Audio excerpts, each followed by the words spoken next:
Alright, so let's slow this down just a bit before we start. Over the past couple of hours, multiple outlets have reported military activity involving the United States inside of Venezuela.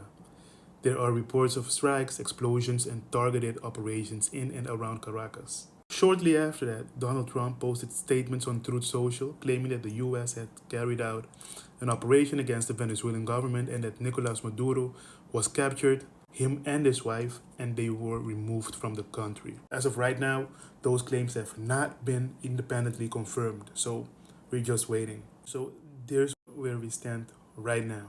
And it's only the 3rd of January, 2026. Let's be clear before I go any further. I do not think Maduro is a good leader. I do not think Maduro is a good president. And I don't even think he's a good person, for a matter of fact. But not liking someone doesn't mean you stop asking questions. Doesn't mean you don't care what happens to them. The only thing I want to know is what's the explanation for all these attacks? Because the explanation being pushed, again, is drugs. This is about narcotics. This is about stopping trafficking. If that's the case, let's talk about drugs.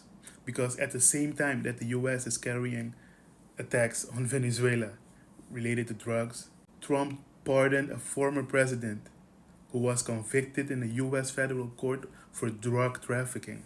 And I'm talking about Juan Orlando Hernandez, the former president of Honduras. US prosecutors said his network helped move around 400 tons of cocaine toward the United States.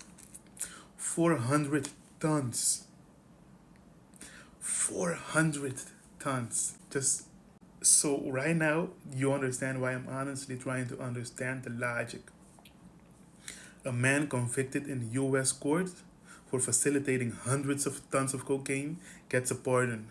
But another country suddenly becomes a military priority because of drugs. And that's where it stops making sense to me.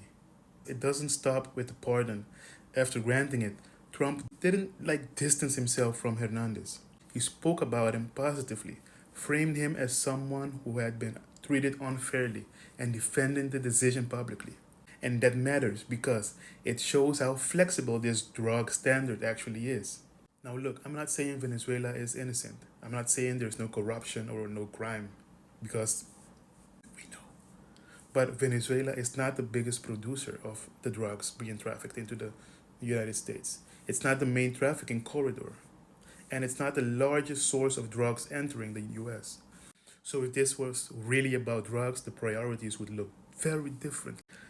Not slightly either, very different. Because when you say this is about drugs, you're making a measurable claim. So your focus should be on the biggest flows, the biggest numbers. That's how you do that, right? And that's not what we are seeing right now. And then there's this part. Venezuela sits on some of the largest proven oil reserves on the planet. I'm not accusing anyone of anything, but I wouldn't be surprised if down the line we find out that someone close to Trump has ties with some major oil company that suddenly benefits from access to Venezuelan oil, because the access will be granted. And I'm not stating that as a fact, but history has trained people to be skeptical. And that's why I do not buy this explanation anymore. Not because I love Maduro, but because the reasoning seems to change depending on the country. When the drug trafficking is massive and documented, the response becomes flexible. But when a country has resources, the response becomes urgent. I'm not convinced. People are allowed to question that. And if you think this really starts and ends with drugs, please explain it to me. I'm listening.